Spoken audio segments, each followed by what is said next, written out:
Let's see here.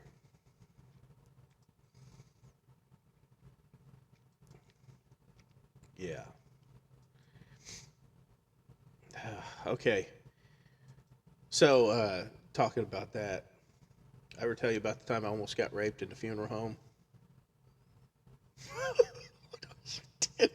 No, boy, go ahead and tell me about it. Oh God.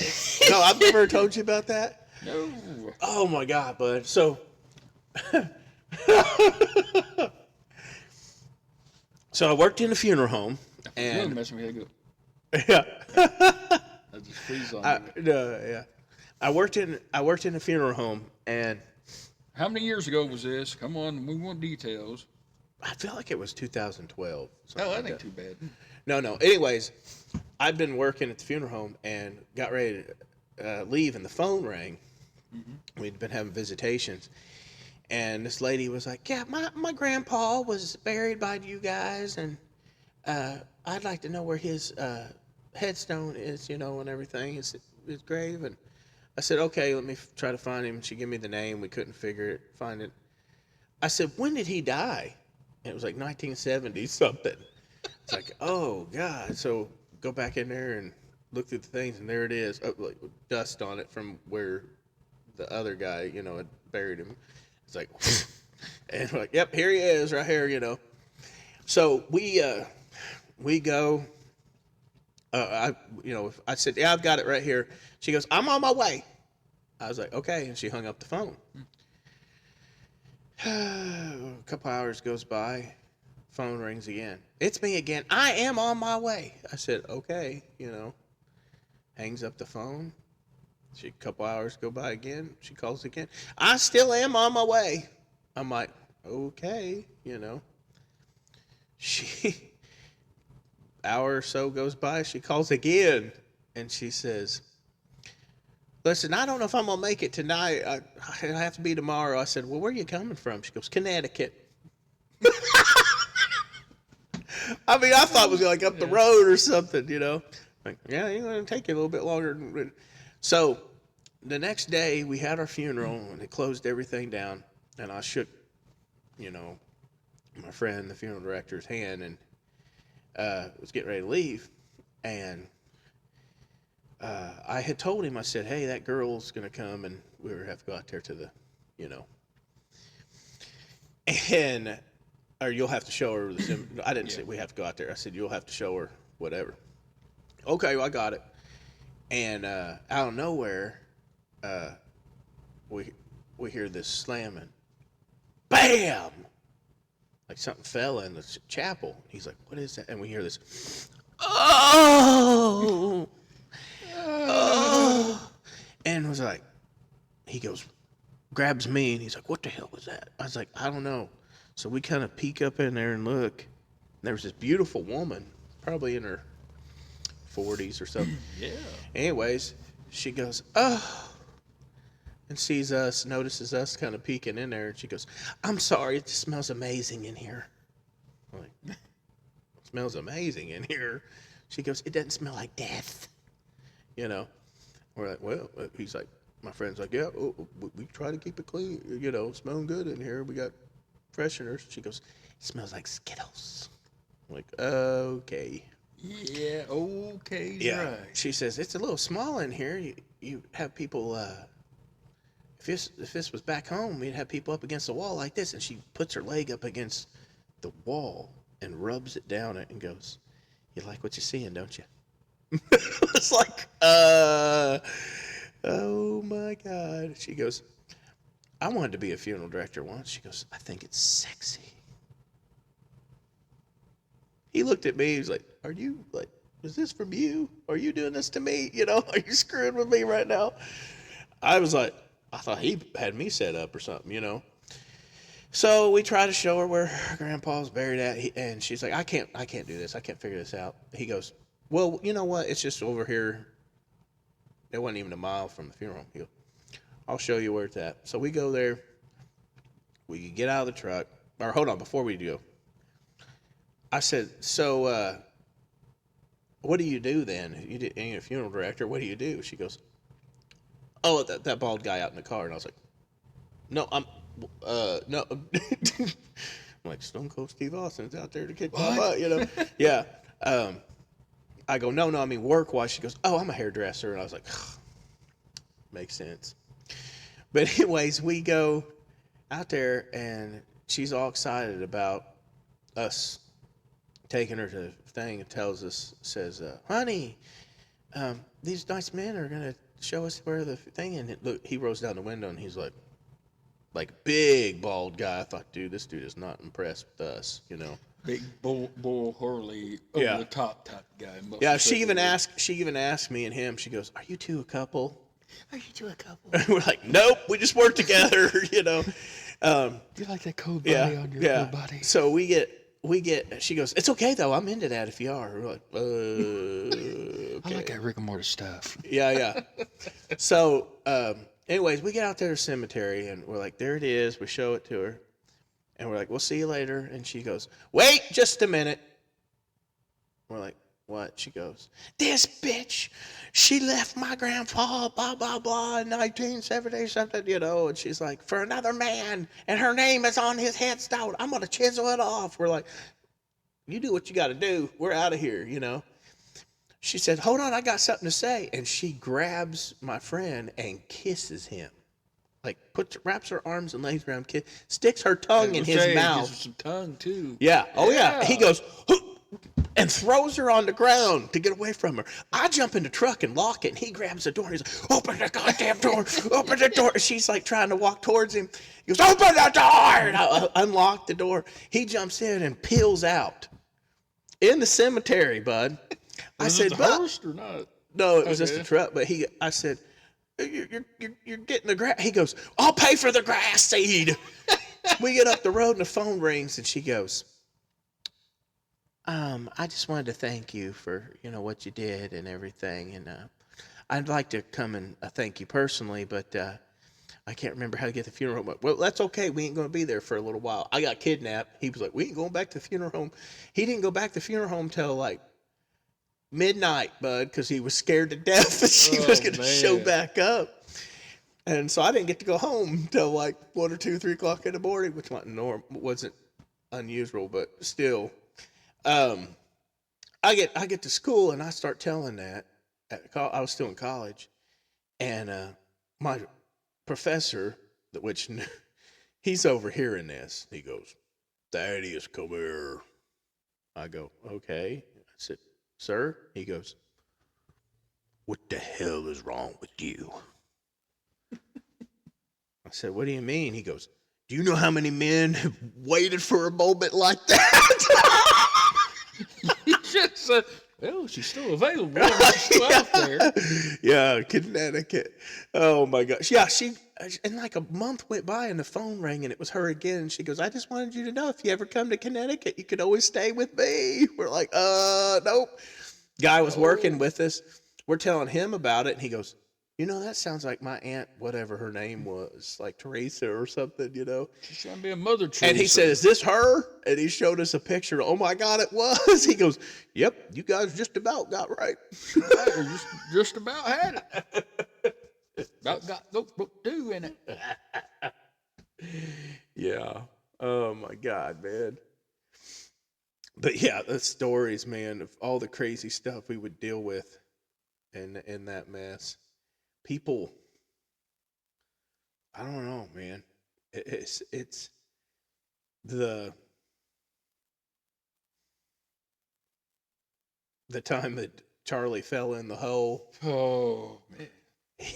We were out there, and he says he was pulling the casket up on there, and it had rained, and the ground caved around the hole, and he slipped and fell underneath there. No, was this at a funeral before yes, you got married? Yeah. I thought something after. No, bud. We went out there to the cemetery, and he was trying to get the casket up on the the rollers there. And it had rained, and some of the times if you're next to a hole like that, it'll landslide. Mm-hmm. Well, it did, and he slipped and fell and went underneath, and that the fake grass or whatever you want to call it, that rug just flopped back over. So nobody saw it happen. That's what's funny. And he's underneath this casket. Preacher's up there going, "Daily beloved, we are gathered here," and starts going on and on. And all of a sudden, a hand just comes out from underneath the casket and goes, "Yes." And he's like, "Whoa!" Looks down. "It's Charlie. Just wait." After the family left, and we got him out, and he had to ride in the back of the truck. We had to go get a truck because he was so muddy. But yeah. Poor guy. Yeah. No one seen him fall in the hole though? Like, No. It was so fast he fell underneath there. that was like a David Copperfield magic trick there. It was. But that's one thing I love about Charles though. He wore these pants. He had this belt buckle. It was about like this big around, and it looked like a trash can lid. Like it was huge on him. And he'd be wearing Velcro shoes, not cowboy boots, but Velcro shoes, and a big old belt like that right there over his back, because he pulled his pants up over his belly. Big old thing right here. I'm just waiting for him to be like Power Ranger, or no, look like the Care Bears. He's still alive. He's still. He's still alive. Yeah, you'll see him if you go to the Ritz in the morning. Sometimes he'll go over there. Because his daughter still running that deal. I didn't know that. Yeah. Every time I go in there, he's. I didn't know that was his daughter. Yeah, Charlotte's his daughter. Yeah. Yep. Yeah. But I got him good though. I had somebody call him and tell him he'd won all this money, and he got so pissed because he knew it was a scam. He go, "Now you listen here." And he starts cussing them on the phone, and they just kept calling him. "Now, sir, if we could just get a hold of you, if you could send me some money, I can send you the." And "Now you listen here. This is it. I've had it with you, and whoever the hell." And I tried to tell him he was cussing him right there in the funeral home. I'm like, "Give me the phone, Charlie." I was like, "It's a joke." He goes, "No, I tell you who's a joke. You are a joke." And just yelling at them on the phone. Oh, God. He was a piece of work. But yeah, just the people I'd meet, man, that would come in there. I should have write a book about all the people that come through. Dude, when I was, because I started working there, I was like 13 at a funeral home, not the same one, but I started working at a funeral home when I was 13 years old or something, right? Jeez. Maybe at 14, I don't know. I'd come home and reach down in my pockets, to take out change and stuff, and there would be notes after notes where old ladies had written me and stuck them in my pocket saying, "My granddaughter's close to your age," and the phone number. Sure, none of them was straight to you from them. I like my dishes out, but I want to have some fun. But I never called any of them, but I always thought about that. I was like, "What would you say? Your grandma gave me your phone number." I hate to say this. "Hi, I'm Thaddeus. I'm from the funeral home, and your grandma gave me your number." What kind of pickup line is that? Hate to tell you that your grandma's on her deathbed, but I want to know, can I ask you out on a date? Yeah. No, I mean the grandmas that would come in there to see their friend that had died or something. And they'd be like, "I got a granddaughter close to your age," But no, one of my favorites was my stalker. No, that was a good one. I had a girl that beautiful girl. Little weird. 10 Yeah. On a scale of 1 to 11. No, she was probably 11 on the 10 scale. She was gorgeous, but and always real nice, but she was at every funeral for a while. And I was like, so her stepdad one day, I said, because he was with her, I said, "Boy, you know everybody, don't you?" I said, "You're at every single funeral I've been to." He goes, "Come here, I need to talk to you." I was like, "Okay." He goes, "Listen, I need you to ask her out." I said, "Ask who out?" And he told me, her name. I said, "Say what?" Because I didn't think she'd have anything to do with me, He goes, she looks in the obituaries all week, every week. If I've met the guy one time, we come Oh to the dear. funeral. I never dated her though. She lit on the wacky I side. I never went on a date with her over that. I guess I don't know. Maybe I was too scared. I don't know. But and that used to be the scary. That used to be the point too. When I'd start dating girls, if I told them I was going to be a funeral director, that I knew if they stuck around, they were either too scared, scary weirdos, or I like the embalming factor. Oh, yeah. okay. Yeah. Oh no, man! I had a girl I went to college with, and we went on a trip over to do our clinicals, and on the way back, because you would ride with somebody from school sometimes if they got called in for clinicals, so we'd have to drive across over into Louisville. And she said to me, she goes, doesn't this just make you horny? And I was like, say what? Like, what do you mean? I mean, these are seeing an old guy, dead guy, shriveled up. That don't make me horny. I'm sorry about, whatever. She goes, no, I mean, I guess it's just life.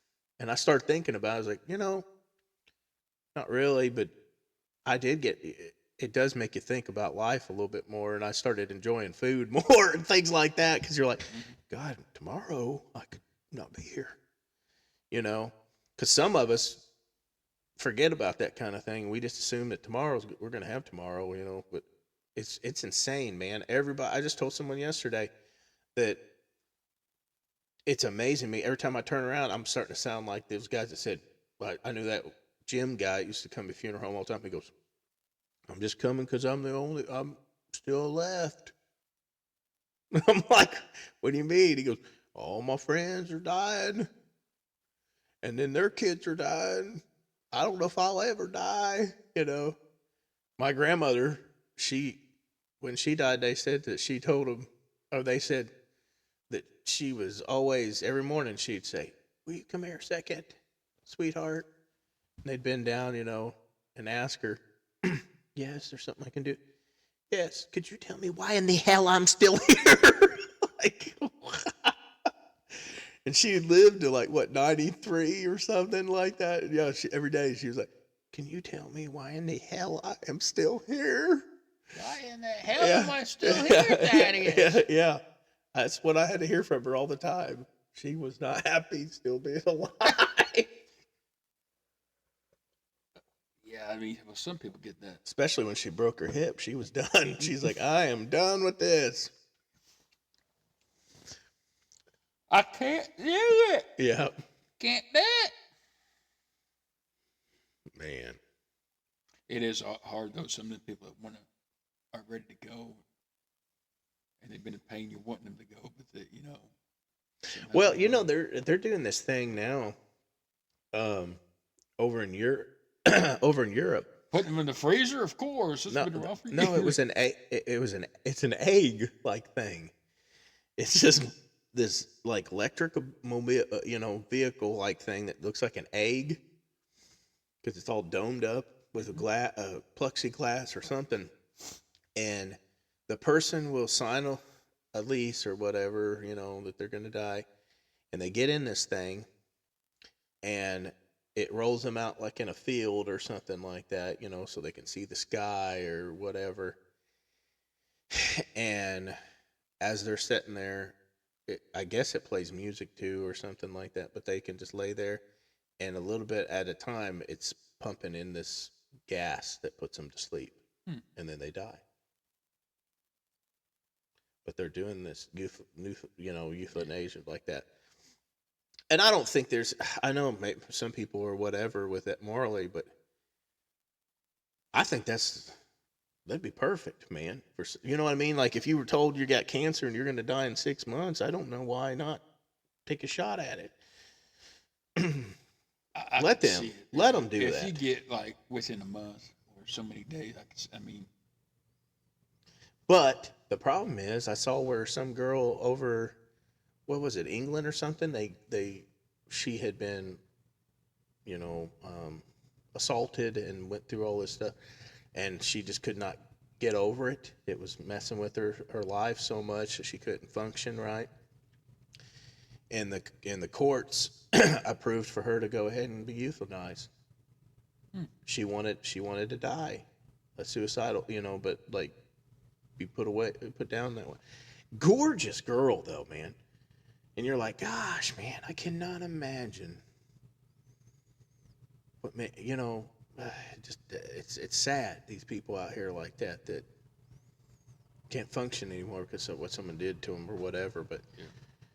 I don't know. I feel like that's a little extreme there. But when it comes to, yeah, you're at a certain age, you've lived your life, and they're like, "Yup, Well, then yes, you're gonna be crapping in a bag for the next, whatever." and then I feel sad for those people who, they said, "Well, I've lived life. I'm ready to," they're happy Yeah. with it. And when you tell them like they got much time to live, they say, "Oh, I'm happy. I've lived my life." I mean, And then they got to live through that crap Yeah. at the end, dementia that's bad, man. or Alzheimer's. Yeah, I don't know, man. that's hard because if you've known someone for so long, and their mind goes, especially if they're sharp, Yeah. smart, or anything like that, that's rough to deal with. Well, man. all my grandparents had dementia. My grandma had it. They had dementia, but then my grandfather had Alzheimer's.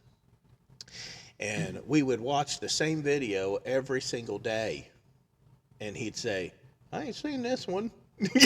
I mean? Like, it's comical now. But at the time, it was like, oh my gosh, I remember when he had to have a enema. My dad had to help him. And he's in there, who gave you the authority? Wait, woo! Who gave you the authority? Yeah, he was. Oh, poor guy. But had to be done, man, to help him. He was in bad shape, but it was. And I think, God, if I have to live like that, I don't know what I'd do. The things I'd say to my family and to people, It makes you wonder because of how, like to get that way, all of a sudden you're one way and the next you're just don't know. Well, sundowners, that was a big one. If the sun goes down, you know what I'm talking about?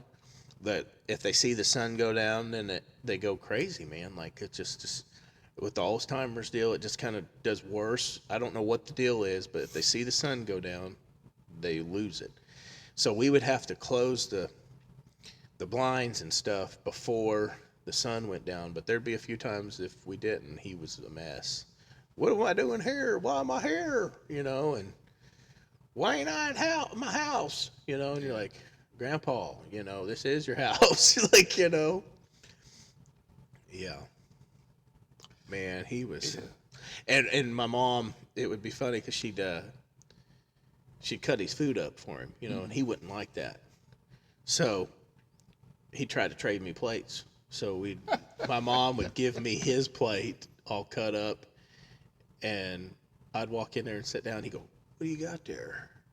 And I'd tell him, and he'd go, it's okay, she won't have to know. And he'd trade me plates for his plate that he didn't realize I'd carried out there, But, I mean, it's sad that you had to do it like that, but that was the way to do it, man, with him. Man. It's rough because they go from, it's just hard because like if you know them and they know a lot or their memory's sharp, it's when it goes away that it's the hardest. Well, I got a friend right now, our age, that has Huntington's disease, and he's in really bad shape. They said he's only putting out 2 or 3 words, and Yeah. they didn't even think he was going to make it to now. He's still kicking, but Man, in a nursing home. that's We got pulled over. He was working with me, and it had just kind of started happening then, And Huntington's is, I don't know if you're familiar with it, but it's kind of like what's Michael J. Fox got? Parkinson's. Yeah, it's like Parkinson's sort of type of deal, nerve deal. But I'd be up on a ladder trying to put siding on, and he'd grab my ladder. I'd be like, "Okay, Ben, let go. I'll take my chances," Jeez. And not meaning to, but he was shaking my ladder. And no, I'll hold on to it. I was like, "No, let go." But smart as hell, man. Like the Rain Man. I mean, he was, and but we got pulled over one time, and the cop, I dropped my license between the seat, and Ben would jerk like this the whole time. And here I am trying to get that stuff, and he's over there. And I'm like, dude, this cop is going to think you're on shit. You know what I mean? But he never said a word about it. Calm down, you'll be all right. Yeah, he's just jerking. And he would just stutter just a little bit, so it make you think he, his third speech. Might as well been but you'd think, if you didn't know it, you'd think he was on something. You know what I mean? On a trip. He was a trip, all right. But yeah, he grabbed that ladder to hold it for me and start shaking it. I'd be like, oh shit. Did you shake all the time, or did you just come? No, he shook all the time. Yeah, pretty much. Yeah. How'd you stay on that ladder? Oh God. Just let go. I'll take my chances with myself. Poor guy. But yeah, I enjoyed working with him though. He was fun. He had this Blazer that you could see outside of it, but it was gutted completely, basically on the inside. It had windows, but there was no door panels and everything. This thing might as well been a derby car. You know what I mean? and the seat would only had like one bolt holding it down and stuff, and he'd be like, "Let's go," and this thing, wah! And it,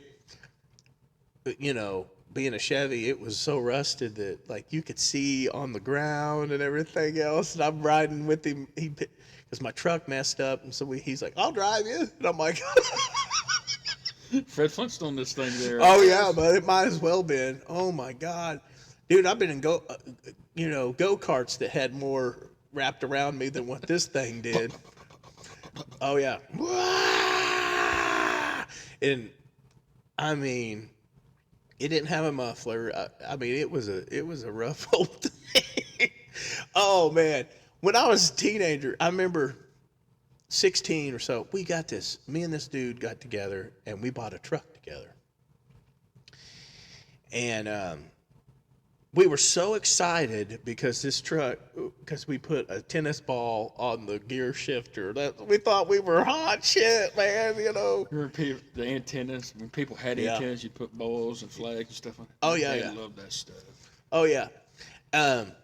But we were on milk crates in this thing, man. He got this from a junkyard for like $250, man. This thing, 04, just smoking like crazy.